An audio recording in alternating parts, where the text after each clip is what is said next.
Have you ever seen a courtroom grow so silent that you could almost hear everyone holding their breath? Imagine an 8-year-old boy, clutching a worn photograph, suddenly standing up and saying to the judge, "You're my mom."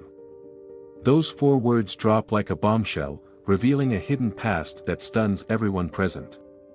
Where are you watching from today?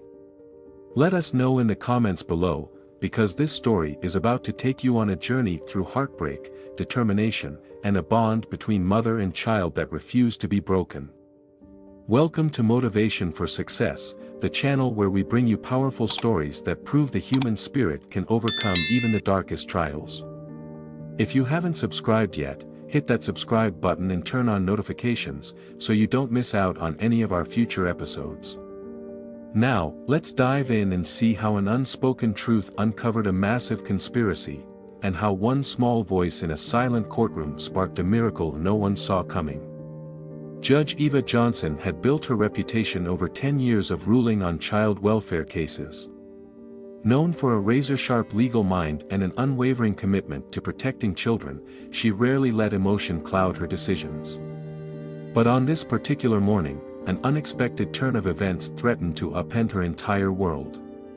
Courtroom 4 was handling yet another request to terminate a foster placement. The boy in question, Ethan Morales, was 8 years old. According to his file, he'd cycled through 7 different foster homes, each one giving up on him, labeling him quiet, withdrawn, or too anxious to bond. The newly assigned foster parents, Dylan and Anna White, insisted they could no longer manage his night terrors and emotional distance. Eva flipped through Ethan's case file, her heart sinking at how thick it was. 7 placements in 8 years, why hadn't anyone dug deeper? She glanced up to see him seated at the front, shoulders hunched, gaze locked on the floor. He clutched a crumpled photograph in his small hands, as though it were the only thing tethering him to this world. When the White's lawyer concluded the motion to terminate, Judge Johnson leaned forward and spoke gently, "Ethan, do you have anything you'd like to share?" At first, Ethan didn't move. Then, in a single motion, he stood, letting the photograph slip from his fingers to the floor. He raised his head, his eyes locking on Judge Johnson with an intensity that made her heart pound. "You're my mom," he said, voice quiet but unwavering. A collective gasp swept the courtroom. The foster parents looked horrified. Their attorney froze mid-sentence. Judge Johnson felt her pulse spike, a chill running down her spine. It couldn't be possible, yet she, too, felt something. Like a memory she'd buried deep inside her.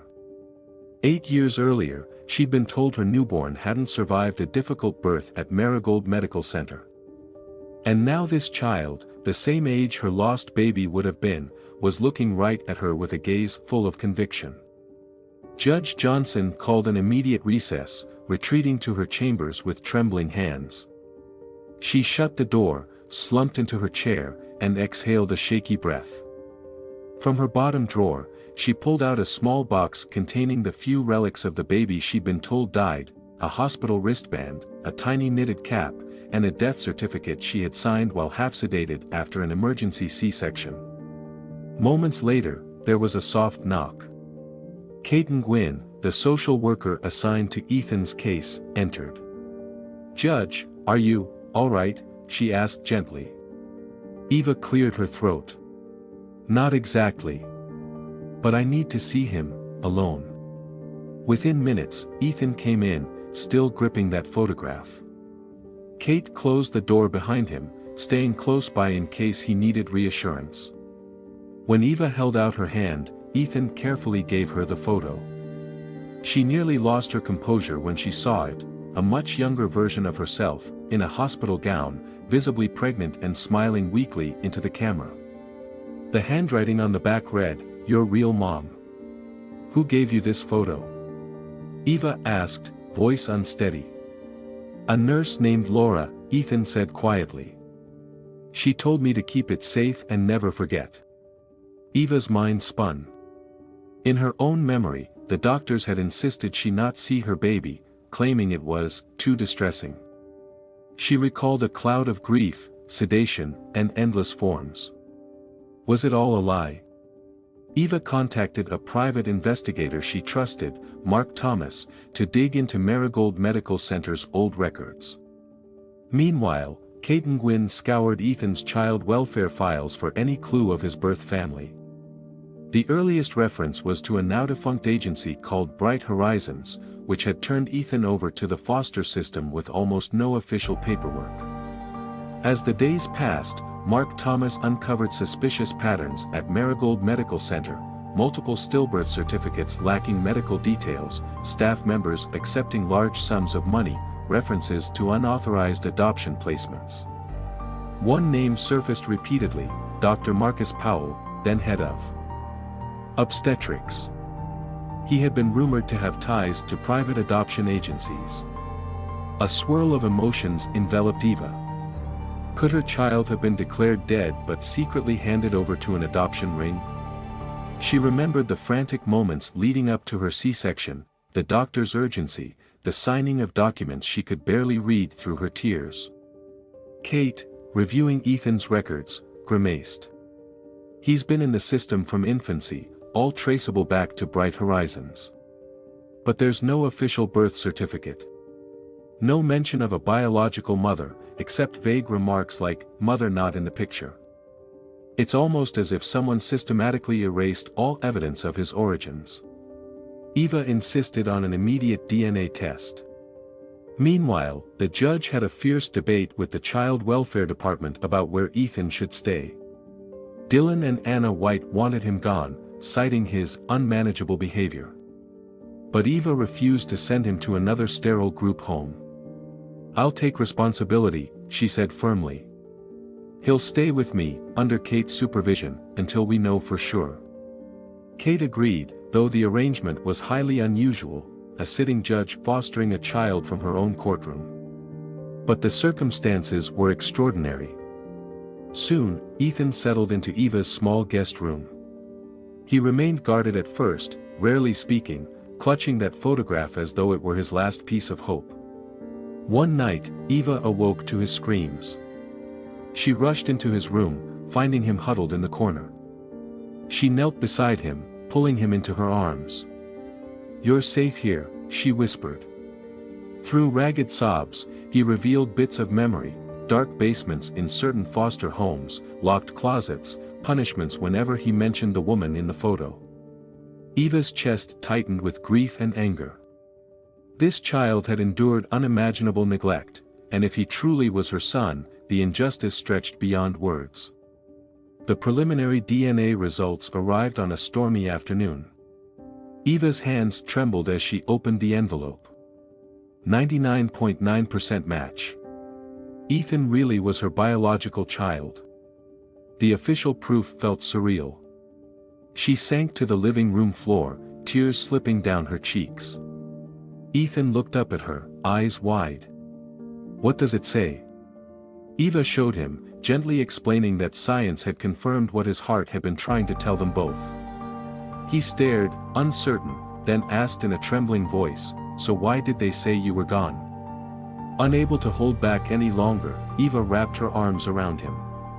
"Because bad people wanted to hide the truth. I never knew you were alive, Ethan. I would have given anything to have you with me." With each passing day, the evidence mounted, hush money paid to Dr. Powell, large withdrawals from families looking to adopt. Mark Thomas found a labyrinth of offshore accounts and fraudulent paperwork. At Marigold Medical Center, it appeared certain staff members faked stillbirths for mothers who were vulnerable, single, grieving, easy to manipulate, and then sold these unclaimed infants to wealthy adoptive families or unscrupulous fosters. Eva pictured the heartbreak faced by each mother who believed her baby died. How many children were stolen? The scale of it made her sick. Living under Eva's roof, Ethan began opening up about his nightmares. He revealed how some fosters only wanted him for the monthly support checks, returning him when he proved too difficult. He recounted a particularly cruel family who threatened him anytime he tried to talk about the nurse named Laura or the pregnant woman in the photo. But new routines brought glimpses of happiness, reading bedtime stories, cooking breakfasts together, even small outings to the park. He experienced a mother's love for the first time in years. Sometimes he'd cry from sheer relief, clinging to Eva's hand and whispering, "Don't leave me."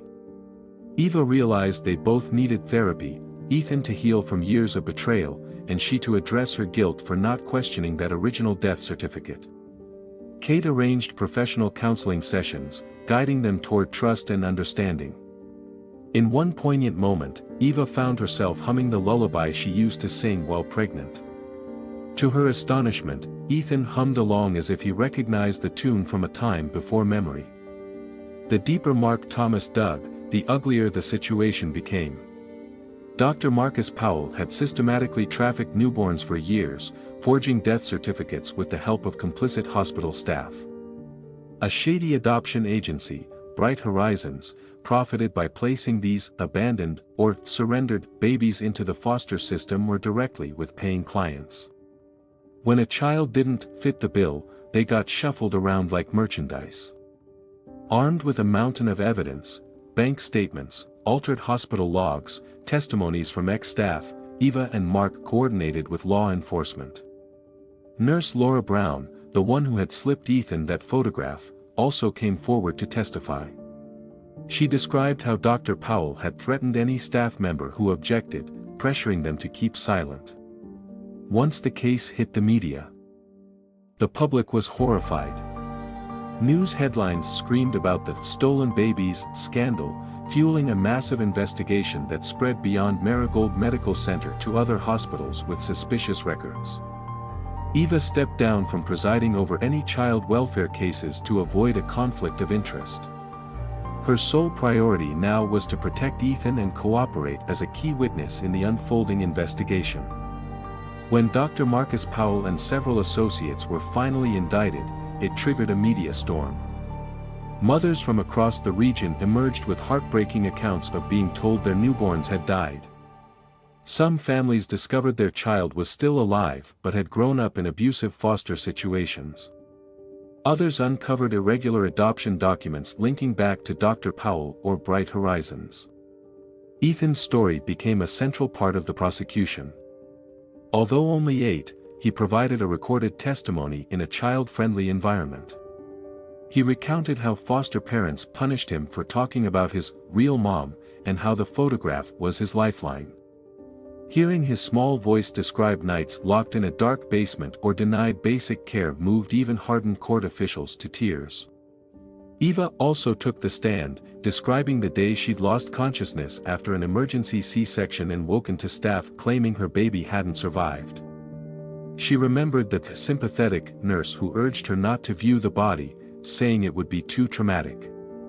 She recounted signing the death certificate in a fog of sedation and grief, never imagining it was false. Dr. Powell's defense tried to argue he merely facilitated adoptions, but the avalanche of evidence made that claim impossible to sustain. Bank transfers linked him to large sums from hopeful adoptive couples, along with consistent hush money paid to staff. The jury took little time deliberating. The verdicts were guilty, the sentences severe. Additional arrests followed, as other hospital administrators and complicit social workers faced charges. Kate and Gwyn fast-tracked the official legal process to reunite Ethan with his birth mother. Though the DNA test was conclusive, the system still required a formal adoption ruling to supersede the old, fraudulent records. The day the final document was signed felt surreal. Ethan Morales was now legally recognized as Eva Johnson's son. "You were always mine," she whispered, hugging him close. "But now no one can ever take you away from me again." The sensational trial and reunion drew plenty of media attention, but Eva chose to shield Ethan from the spotlight. She took a leave of absence from her position on the bench, focusing on helping him recover. They moved to a smaller house in a quieter neighborhood. Her old life had revolved around courtroom drama. Now, her world was building up the child who had lost so much. On a sunny afternoon, Ethan helped plant a small garden in their new backyard, giggling when Eva showed him how to water the seedlings. His nightmares hadn't vanished, but they lessened. He now had good memories to hold on to, like the time they baked cookies, or the day they picked out books at the library together. Step by step, mother and son began writing a new chapter, one filled with trust instead of terror. Eva's ordeal opened her eyes to the possibility that Ethan was only one of many stolen children. Together with Caden Gwynn and Mark Thomas, she founded a non-profit organization called Project Safe Haven to help other families. They set up a hotline for mothers who suspected their stillbirths might have been staged, and for adoptees with unconfirmed backgrounds seeking the truth. It wasn't easy. Some discovered their child was truly deceased, compounding the heartbreak. Others, however, found leads that led to joyful reunions. Funds seized from Dr. Powell's bank accounts provided grants for therapy and legal counsel. Before long, the group expanded nationwide, shining light on a black market adoption web that spanned several states. Ethan, seeing the impact of their work, asked one day, "Can we help all the kids who still need their moms?" Eva's heart warmed. "We'll do everything we can, sweetheart." 1 year after Ethan pointed to Judge Johnson and announced, "You're my mom," Project Safe Haven organized a community event. Families who had been reunited, some after decades, gathered to share their stories. Mothers who once believed they were alone in their grief discovered others had lived similar nightmares. Children who had grown up feeling unwanted realized they had parents who had never stopped loving them. Standing on a small stage, Eva introduced Ethan to a crowd of tearful onlookers. He wasn't the shy, frightened boy he once was. He spoke softly, yet confidently, about how he'd kept believing in the existence of a real mom who wanted him. "Everyone told me I was making it up," he said. "But Nurse Laura said I had to hold on to hope, and that this picture," he paused to display the once-worn photograph, now safely laminated, "was proof that my mom would come for me someday." Applause roared through the gathering. In the front row, Caden Gwynn beamed with pride, while Mark Thomas nodded approvingly. Nurse Laura Brown had traveled from out of state to hug Ethan again. She admitted she'd feared retaliation for years, but seeing Ethan with his mother confirmed that her courage had been worth it. Eva concluded the event by emphasizing that, while many criminals had been punished, their work was far from done. Project Safe Haven was there not just to bring justice but to heal wounds, physical, emotional, and spiritual. That evening, the sun sank slowly behind the low roofs of the neighborhood, painting the sky in streaks of orange and pink. From the porch of a modest suburban home, Eva and Ethan rocked gently on an old wooden swing, lulled by the steady chorus of crickets and the gentle hush of the breeze through the trees. The scent of freshly cut grass lingered in the warm summer air, mingling with the promise of dusk. Ethan tilted his head back, eyes trained on the first stars of the night. "Do you think there are other kids out there, looking at the sky, still wishing they could find their real parents?" Eva reached over and took his hand in hers, giving it a reassuring squeeze. "I know there must be," she said softly, her voice carrying both empathy and resolve. "But they aren't alone anymore, Ethan. For every child who's lost, for every mother who's been lied to, we'll keep working until they can share moments like this, too, safe, loved, and finally home." A quiet peace settled around them. They could hear the faint hum of a neighbor's radio, the distant bark of a dog, and the rhythmic squeak of the porch swing as it rocked under their combined weight. In the glow of the single porch light, one could see a serenity in Ethan's features that hadn't been there before. The constant shadow of fear that once dulled his eyes was gone, replaced by a gentle hope. He leaned into Eva's shoulder, letting the closeness settle into his bones. The night felt peaceful, no longer the source of nightmares and memories of dark basements or locked closets. Here, in his mother's arms, the only thing that surrounded him was warmth. "You know," Eva said after a moment, her voice tinged with reflective wonder, "it's hard to believe how far we've come in such a short time. I used to think I'd lost you forever, that I'd never get a chance to sing to you, never get to show you how much I love you." Ethan nestled closer, a small smile curving on his lips. But you didn't give up. Not when you realized I was alive.